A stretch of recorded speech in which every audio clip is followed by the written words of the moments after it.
What is remand and what are the types of the remand. Remand दरअसल ये है कि sending an arrested person into the custody of police और judicial.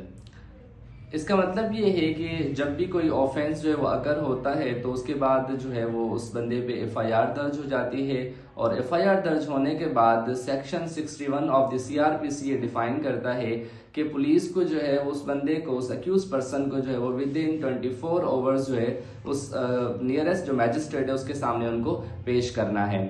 अगर वहां पर उनकी जो इन्वेस्टिगेशन है वो अगर इनकम्प्लीट होती है तो वो फर्दर जो है वो रिमांड के लिए वहां पर डिमांड करते हैं, और उसको जो वो फिजिकल रिमांड कहा जाता है। और ये जो रिमांड है ये जो है मैक्सिमम 14 डेज के लिए अलाउ हो सकता है, और ये एट द टाइम वो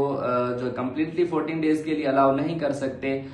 उसको जो वो 3 या 4 दिन के लिए रिमांड दिया जाता है, और उसके बाद फिर दोबारा उस बंदे को जो वो कोर्ट में पेश किया जाता है। और अगर उनको फर्दर इन्वेस्टिगेशन की जरूरत होती है तो फिर वहां पर जो मैजिस्ट्रेट है वो उसको ऑब्जर्व करता है कि इसका जो रिमांड है वो फर्दर दिया जाए या ना दिया जाए। तो इसकी जो टाइम ड्यूरेशन है वो मैक्सिमम जो है वो 14 डेज है। उसके अलावा जो है वो सेकंड है हमारा जुडिशियल रिमांड। जब भी जो है इन्वेस्टिगेशन कंप्लीट हो जाती है, अगर वो 4 दिन के लिए हो जाए या वो जो है वो उसकी जो मैक्सिमम लिमिट टाइम लिमिट है 14 डेज, अगर उसकी रिमांड की जो टाइमिंग है वो खत्म हो जाएगी फिजिकल की, तो उसके बाद उसको जुडिशियल जो रिमांड है उसमें जो उसको भेजा जाएगा। जुडिशियल रिमांड का मतलब ये है कि उस बंदे को जो वो